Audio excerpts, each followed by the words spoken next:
Welcome back اور اب خبریں تفصیل کے ساتھ۔ سب سے پہلے ہم بات کریں گے شہر قائد کراچی میں مانسون کے دوسرے سپیل کی انٹری ہوئی ہے۔ سخت گرمی کے بعد کراچی کے مختلف علاقوں میں بارش، موسم خوشگوار ہو گیا۔ لانڈی، کرنگی، قائد آباد، احسن آباد اور گلشن حدید کے علاقوں میں موسلادھار بارش۔ کراچی کے مختلف علاقوں میں آج دوپہر سے بوندا باندی، ہلکی اور موسلادھار بارش کا سلسلہ جاری۔ گزری، ڈیفنس اور کلفٹن میں بھی بادل برس پڑے۔ شاہ لطیف ٹاؤن، اسٹیل ٹاؤن اور گرد و نواح میں بھی بارش۔ شاہ لطیف اور شاہ فیصل کالونی، گلستان جوہر اور کرنگی میں بھی بوندا باندی اور بارش سے قبل کراچی میں گرمی کی شدت برقرار رہی۔ سمندری ہوائیں بند ہو گئی تھیں۔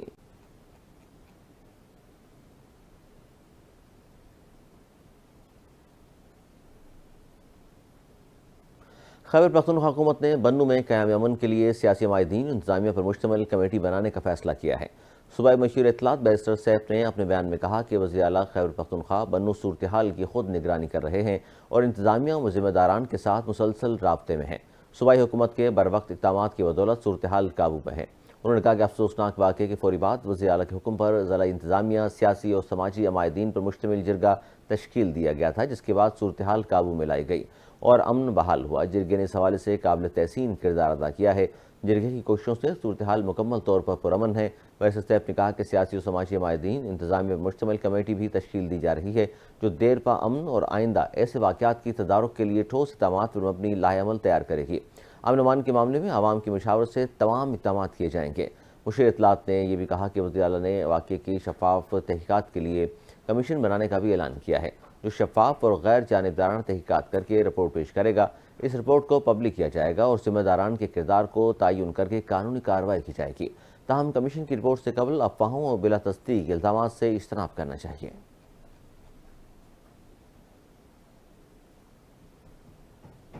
وزیر اعلیٰ پنجاب مریم نواز نے کہا ہے کہ محرم الحرام کے دوران میری ٹیم نے عمدہ انتظامات کر کے میرا سر فخر سے بلند کیا ہے۔ وزیر اعلیٰ پنجاب مریم نواز شریف نے وزراء، کیبنٹ کمیٹی برائے law and order, commissioners, deputy commissioner, R P Os, D P Os سے ویڈیو لنک کے ذریعے میٹنگ کی، جس میں آئی جی، ہوم سیکرٹری اور دیگر افسران بھی شریک ہوئے۔ مریم نواز نے محرم الحرام میں سیکورٹی انتظامات کی تعریف کرتے ہوئے عزاداروں کے لیے سبیل آن ویل کے اقدام کو بھی سراہا ہے، جبکہ وزیر اعلیٰ نے پہلی مرتبہ حکومتی سطح پر نیاز کی فراہمی کو قابل تحسین قرار دیا۔ ویڈیو لنک میٹنگ کے دوران وزیر اعلیٰ مریم نواز شریف نے باری باری سب کا نام لے کر شاباش دی اور سراہا۔ انہوں نے کہا کہ ہدایت پر منومن عمل کر کے امن و امان کو یقینی بنایا گیا۔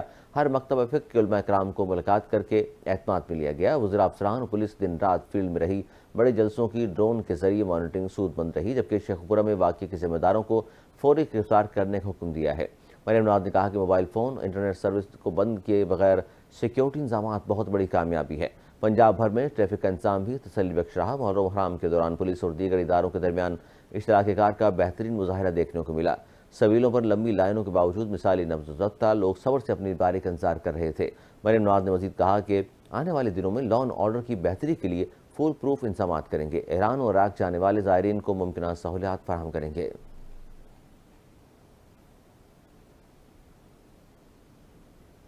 قومی اسمبلی میں اپوزیشن لیڈر عمر ایوب نے جوڈیشل کمیشن سے ایڈ ہاک ججوں کی تقرری کو مسترد کرنے کا مطالبہ کر دیا۔ اپوزیشن لیڈر عمر ایوب نے جوڈیشل کمیشن کو خط لکھا ہے، جس میں کہا گیا ہے کہ وقت دیکھا جائے تو تاثر ملتا ہے کہ حال ہی میں مخصوص رشتوں سے متعلق سپریم کورٹ کے 8 اور 5 ججوں کے فیصلے کے فوری بعد ایڈ ہاک ججز کی تقرری کی تجویز سامنے آئی۔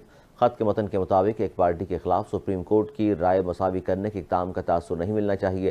عوام ایک آزاد اور غیر جانبدار عدلیہ کے حتمی اسٹیک ہولڈرز ہیں۔ جوڈیشل کمیشن آف پاکستان نے جسٹس ریٹائرڈ سردار طارق مسعود اور جسٹس ریٹائرڈ مظہر عالم میاں خیل کو سپریم کورٹ میں ایڈ ہاک جج مقرر کرنے کی منظوری دی ہے۔ گزشتہ روز چیف جسٹس قاضی فائز عیسیٰ کی زیر صدارت جوڈیشل کمیشن کا اجلاس ہوا، جس میں جوڈیشل کمیشن نے 1 سال کے لیے 2 ناموں کی منظوری دی۔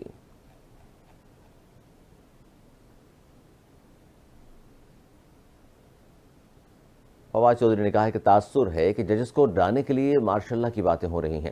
لاہور میں میڈیا سے گفتگو میں فواد چودھری نے کہا کہ مریم نواز کو خطرہ ہے، اگر فارم 45 کھلے تو ان کی اپنی سیٹ خطرے میں پڑ جائے گی۔ الیکشن کمیشن کا ریویو دائر نہ کرنے کا فیصلہ اچھا ہے۔ الیکشن کمیشن کو چاہیے کہ chief justice Lahore high court کا فیصلہ بھی تسلیم کرے۔ سیاسی کیسز ریٹائرڈ ججز کے پاس لگانا مناسب نہیں، حاضر سروس ججز کو ہی یہ کام سننے چاہیے۔ انہوں نے کہا کہ ٹریبیونلز کو تبدیل نہ کرنے کا chief justice Lahore high court کا بڑا اچھا فیصلہ ہے۔ چیف جسٹس صاحب نے اپنے ججز کے ساتھ ہی کھڑا ہونا تھا۔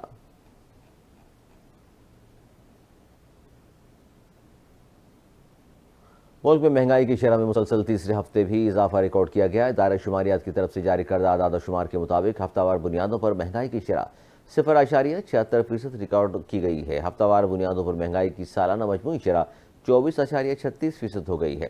ادارہ شماریات کے مطابق ایک ہفتے کے دوران 29 اشیاء ضروریہ مہنگی اور 5 کے نرخ کم ہوئے ہیں۔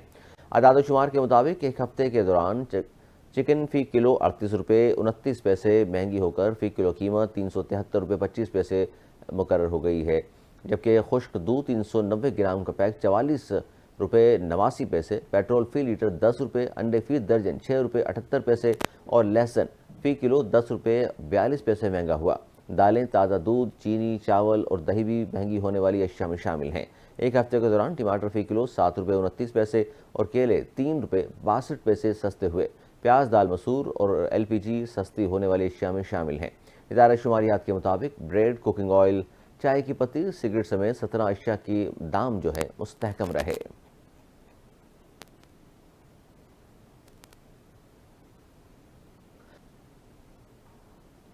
نیوز اسٹوڈیو سے فی الحال اتنا ہی۔ مزید نیوز اپڈیٹس کے لیے دیکھتے رہیے NTN نیوز۔